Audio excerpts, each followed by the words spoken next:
All right, so we're going to do some SV, active recall, go through all the SVs that we know, and then summarize what each one actually is. So 34 we know is darshan peace. So this is seeing Niranj Anand Swami brings samadhi like bliss, and these individuals are rare. Upon which see, upon doing their darshan brings samadhi like bliss, right? But how can we know that seeing that this person upon seeing them brings samadhi like bliss? Well, if worldly desires are seized when you see this person, then peace is experienced, right? And these individuals are rare, right? These individuals are so rare to encounter. Just upon doing their darshan, you can feel and gain a sense of peace within, right? 36. So we have 36, then we have 37, 38, and we have 43. 36 is all about, we'll go to 37. Right? Maharaj in the past was pleased by so many of these different things: renunciation, teaching and other forms of service, spreading satsang, establishing mandirs. But in the present, Maharaj is pleased by those who understand that God's form is without faults, the sadhu's form is without faults. And that is the understanding that one should have. One should follow the commands of the Guru. That is how Maharaj is pleased today compared to in the past. 36 is about the worst thing that you can do is identify human traits within the sadhu. Those who have done this suffer very much. They only experience suffering, never experience happiness, right? They experience very great distress. And the best thing to know is that the best thing that we have attained is the association of God and His Son. 38 is all about the views of the sadhu, right? The views of the sadhu cannot readily, easily be understood. Can a butterfly know the value of the sun? The butterfly cannot know the value of the sun. In the same way that the views of these sadhu cannot be readily and very easily understood. Right? So that's what Gurudev Swami says is my true opinion cannot be understood easily. Right? The views of senior sadhus cannot be understood. 43 is Gopalan Swami asks these santos and these paramhansas and these sadhus is that how do you meditate on Maharaj? He said, we remember the spot where Maharaj used to sit and we offer food mentally at that spot. Then Gopalan Swami says that physical, subtle, casual, only when those three bodies are overcome is that called true meditation. Physical is even when you're bitten by an insect, you don't move. Right? Casual is that your mind and your thoughts don't interfere with meditation. And then subtle is that sleep and laziness don't interfere. Right? And once said that destroying the casual body, right? Destroying that casual body is so incredibly difficult. It is like cutting through a black mountain. And then so Gopalan Swami gave, how can we get over this? Well, it is through listening to spiritual discourses, having faith, and knowledge of glory of God.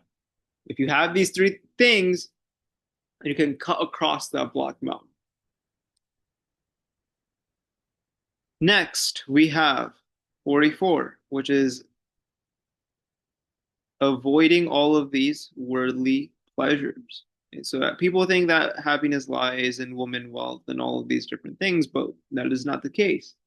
Right? True happiness lies in satsang. It gives the analogy of a Brahmin walks 20 miles to see just a water mirage, right? It's not real water, it's a mirage. So in the same way, people, it's like children who build playthings or dirt playthings. It's like they think it's real, they think that happiness is real in the woman wealth, but it's actually not. 45 is accepting a true guru. Accepting a true guru. So true satsang can only be experienced when you have the company of great sadhus like Swarupanand, Gopalan, Muktanand. When you have a lifetime of Kalpa Brahma to engage in these spiritual discourses, and you only know that you have attained that you have accepted a true guru if those virtues develop in the disciple. Right? But if one has not overcome ego, greed, lust, gluttony, attachment, then one has not accepted a true guru. Right? Those who do accept a true guru, they never retreat from moral conducts. So just in the same way that God had turned the Gita into a cow and Arjun into a calf, one should suckle the Guru in the same way. Right? 46 is all about Maharaj's divinity. Because these four Patels come to Maharaj, right? And they say that Maharaj, when we look at your feet, when we look at your auspicious signs, you appear divine. But then when we look at your body, you appear to be human. And so Maharaj says that Virat Brahma prayed to these holy feet for 50 years and 4.5 hours. And only then have I come onto this earth. So understand where you came from this. And then the devotee asked, then how can we know that we are looking at you with total concentration? And Maharaj said, I have come onto this earth in the form of Sadguru. And these devotees are looking at me like lotuses. And so that is what Maharaj says. That is Maharaj's divinity. That is accepting a true guru. Right? That is Maharaj's divinity.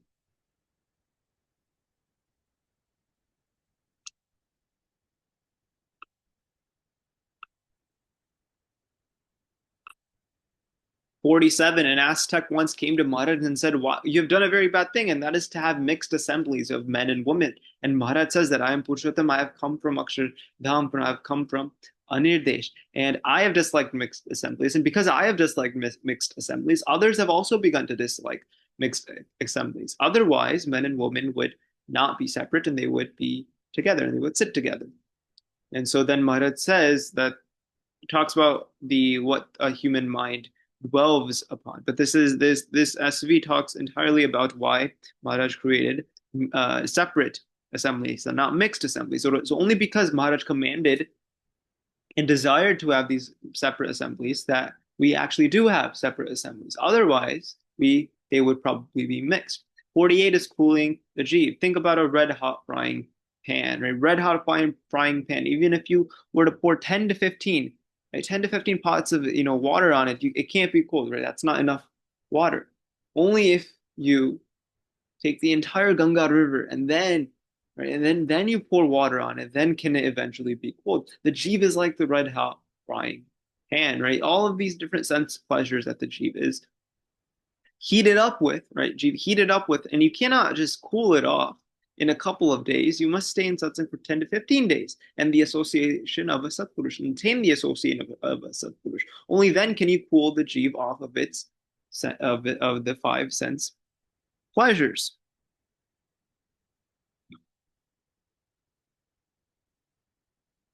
Now we'll go to 50, 51, 52.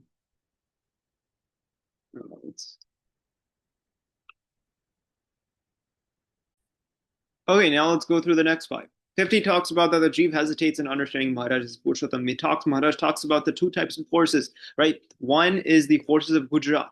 Right? They appear very strong and powerful, but then when they see even a small stream of water, right, they are hesitant to move. If someone cuts them, they're not going to move. But the horses of Leia Kachar, right? Even in the midst of children, they do not stop. They are not hesitant, right? Samat Patang once killed the son of Motera in front of 500 armed soldiers, and he did this without hesitating. He was fearless and courage and had immense courage. The jeev is like the horses of Gujarat. Right? It is very hesitant in understanding Maharaj as Purushottam. What one should become like is fearless and have courage and understand Maharaj to be the Purushottam. One should become like the horses of Alaya Kachar. 51, Maharaj talks about how the mind is a whirlpool. How the mind is a whirlpool. If a swimmer gives the analogy of a swimmer, even no matter how capable a swimmer can be, right? If he gets caught in a whirlpool, he will eventually drown and die. And so whirlpool represents woman and wealth and all these different material pleasures.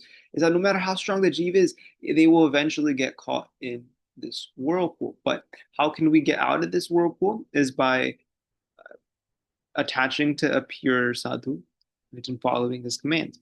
Vishays and bondage. Maharaj talks about the influence of the Vishays, right, and how addictive they are. Right, even the most detached sadhus have become influenced by these Vishays, right? It gives the example of Govind Swami, gives the example of Paramhansanand Swami, and gives the example of Mahaprabhu. Govind Swami once a maid offered herself as well as incredible amounts of wealth for him to take, but Govind Swami refused. He knew that this was not the right thing to do. He knew that this was a attraction of his Vishesh, his mind trying to tell him to engage in something, and he knew that this wasn't the right thing to do, and he stepped away. Have the same incident with Paramhansanand Swami as well as Mahaprabhu, where they get addicted to these and they are very tempted by these different things, but then they realize that this is not the right thing to do. 53, Maharaj has kept Gunatiyan Swami on this earth. His original horoscope was only 58 years,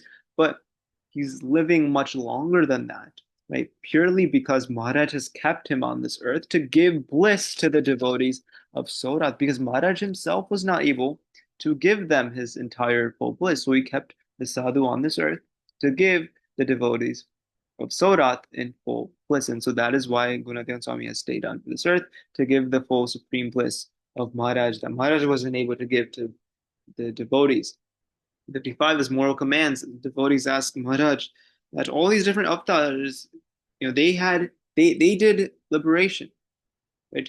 But why do we have to follow? But they didn't have any of these moral commands. Why do we have to follow these moral commands? Maharaj says that the previous avatars have liberated souls, but they have not destroyed the casual body. And we see that when Radhika ji quarreled with Sri Dhamma in Goluk, and Jay Vijay quarreled with Sanak sages in Vaikunt. Right? These are examples of liberated souls in these abodes where they were liberated, but their casual body was not destroyed. And so to destroy the casual body, Maharaj has given codes of conduct and have taught Vasana, which brings ultimate liberation.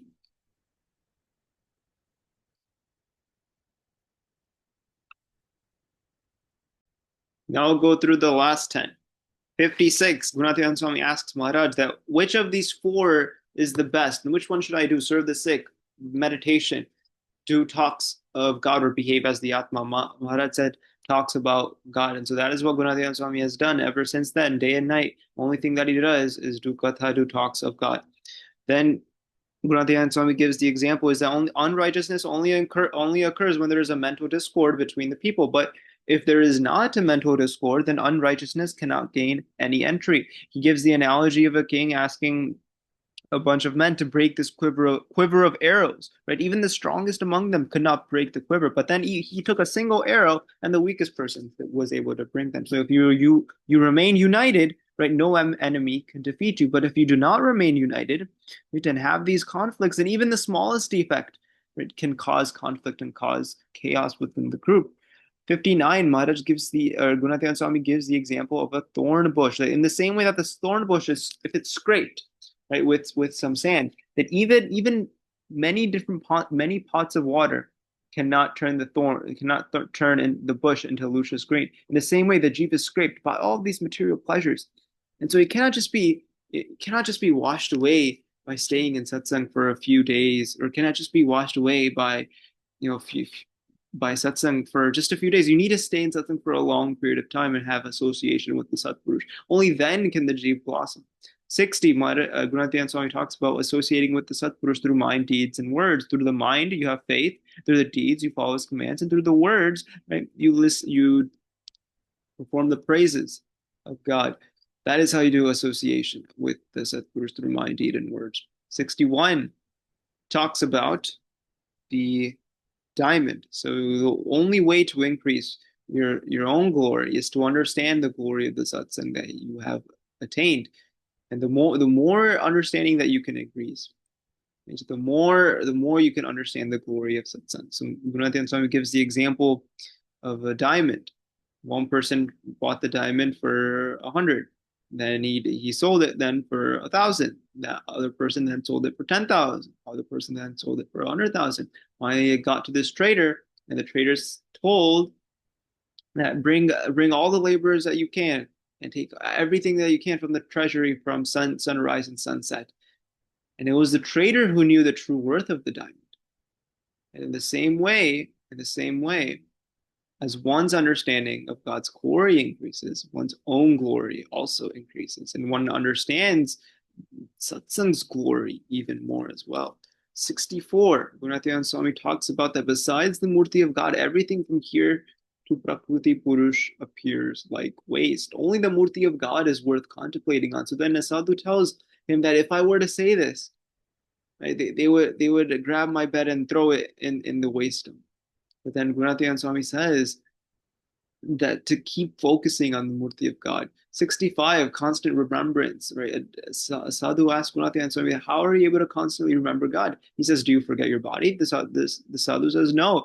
In the same way that a fish moves and swims in water, immersed in water, in the same way everything that I do is with thinking and having the thought of 68, kijdo tree. A kijdo tree produces inedible fruits. But even a 5-year-old mango tree produces delicious mangoes. And so one who has faith and manifests God is like the mango tree who is able to produce very delicious fruits, even if he is in satsang for a short period of time. But someone may be wise and study the Shastras and is in satsang for a long period of time. If he has not realized the manifest form of God, then he is like the kijdo tree producing inedible fruits. 70, wounded skin of a monkey. Gunatyan Swami says that this place is supreme, the sadhu is supreme, the God is supreme. Right? And that is why what we have attained is so incredibly rich and powerful that though difficulties cannot arise. If difficulties arise despite understanding this, then they cannot be removed. Right? It's in the same way a wounded skin, right? If everyone's other monkeys scratch the wounded skin of a monkey, and then it becomes they inflict pain. So only if you create more difficulties and problems within yourself will they actually occur. But the truth of the matter is that they won't, because you have understood the reality of what we have attained. In 72, the glory of the satsang. GS says that this satsang is indescribable. The glory of this satsang is indescribable. Even a child possesses 10 to million times more divinity than even previous avatars. Even women devotees can grant liberation to thousands of jivs. In Garuda 267, Maharaj says, I myself cannot understand my own greatness. How will others be able to understand it?